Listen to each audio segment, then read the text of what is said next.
Assalamualaikum warahmatullahi wabarakatuh. Apa kabar anak ibu semuanya? Semoga masih dalam keadaan sehat ya semuanya. Nah ibu, sebelum kita mulai pembelajaran hari ini, kita berdoa dulu.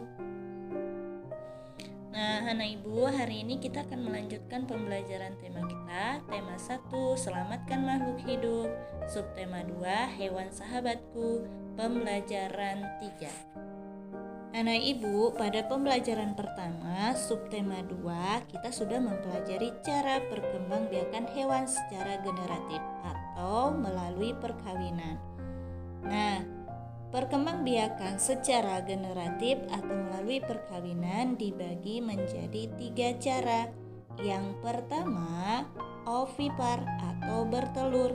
Yang kedua, vivipar atau melahirkan. Yang ketiga, ovovivipar atau bertelur melahirkan. Selanjutnya, anak ibu, kita akan membuat peta konsep. Langkah pertama yang kita lakukan adalah menentukan pola atau bagan peta konsep yang akan kita buat. Perhatikan contoh pola atau bagan peta konsep berikut. Anak ibu, ini adalah contoh dari bagan peta konsep.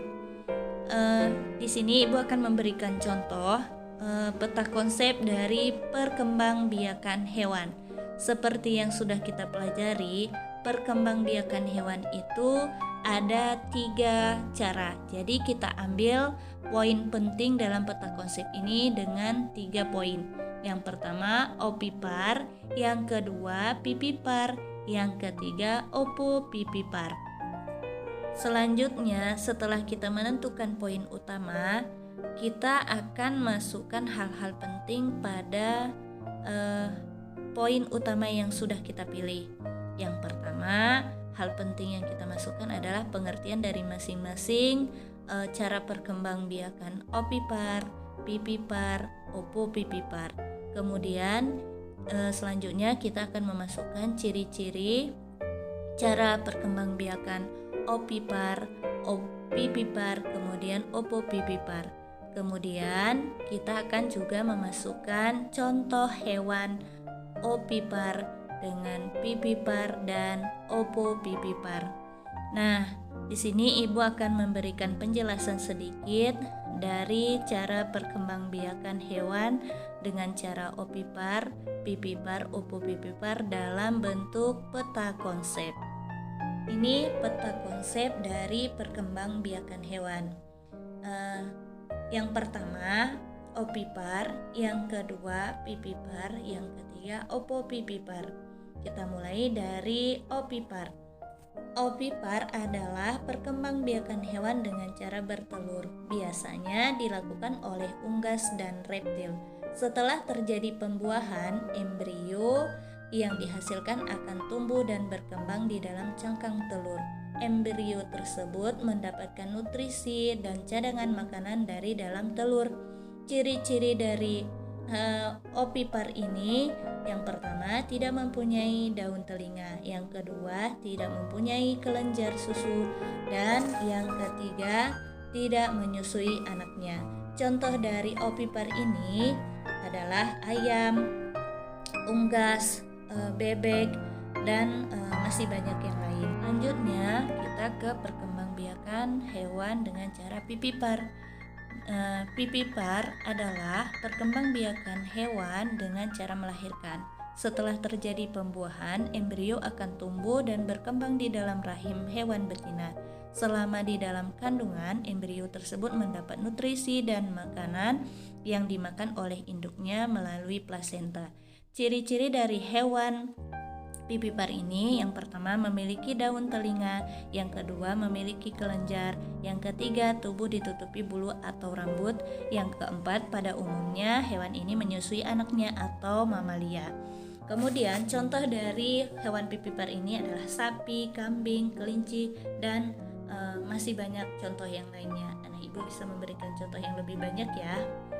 Selanjutnya, perkembangbiakan ovovivipar.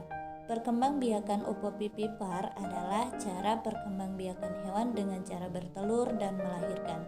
Saat terjadi pembuahan, embrio yang dihasilkan akan tumbuh dan berkembang di dalam telur. telur tersebut dikeluarkan dari tubuh induknya, melainkan disimpan di dalam tubuh induknya sampai menetas. Setelah menetas, barulah calon anak hewan tersebut akan dilahirkan lewat tubuh induknya.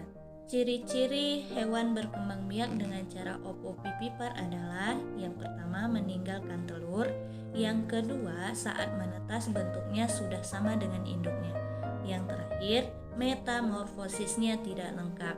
Kemudian contoh dari hewan ovovivipar ini adalah beberapa jenis kadal, kemudian iguana, bunglon, kemudian beberapa jenis dari ular, dan ikan pari dan ikan hiu.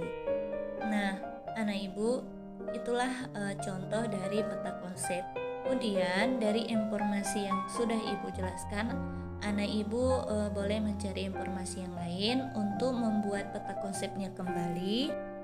Anak ibu untuk tema 1 ini, subtema 2 pembelajaran 3, KD pembelajaran kita ada KD IPA di 3.1 membandingkan cara perkembangbiakan hewan dan tumbuhan.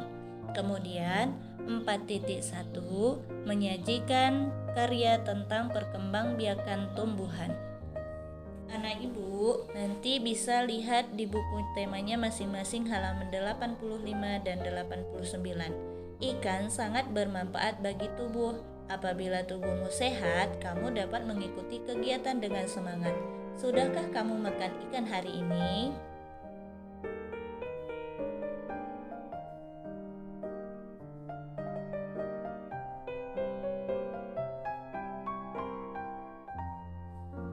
Setelah anak ibu siap membuat peta konsepnya di kertas HPS, silahkan ditempel ke halaman 89 supaya kegiatannya hari ini tidak hilang. Untuk kegiatan latihannya membuat peta konsepnya, ibu tunggu seperti biasanya kiriman dari anak-anak ibu. Selanjutnya, anak ibu kita masuk ke muatan bahasa Indonesia. Kompetensi dasar bahasa Indonesia hari ini 3.1 menyimpulkan informasi berdasarkan teks laporan hasil pengamatan yang didengar dan dibaca. Kemudian 4.1 menyajikan simpulan secara lisan dan tulisan dari teks laporan hasil pengamatan atau wawancara yang diperkuat oleh bukti. Di pembelajaran sebelumnya, anak ibu sudah pernah membuat ide pokok dari teks yang dibaca. Hari ini kita akan melanjutkan membuat ide pokok dari teks yang didengar. Ibu akan membacakan teks, kemudian anak ibu akan mendengarkannya. Setelah anak ibu mendengarkan teks yang ibu baca, anak ibu membuat ide pokok dari masing-masing paragraf yang sudah anak ibu dengar. Ibu akan membacakan teks. Silakan anak ibu semuanya mendengarkan teks yang ibu bacakan. Di sini teksnya berjudul Ayam.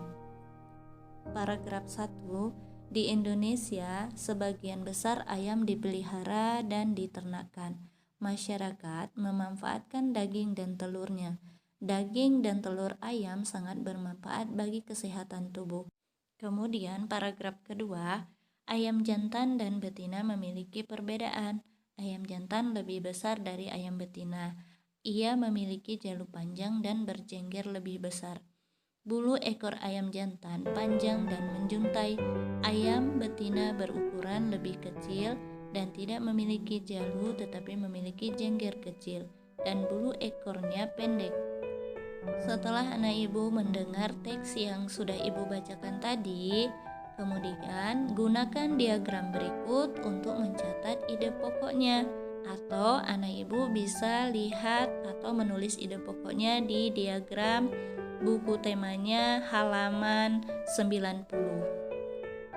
Demikian video pembelajaran kita hari ini. Semoga anak ibu tetap semangat ya belajar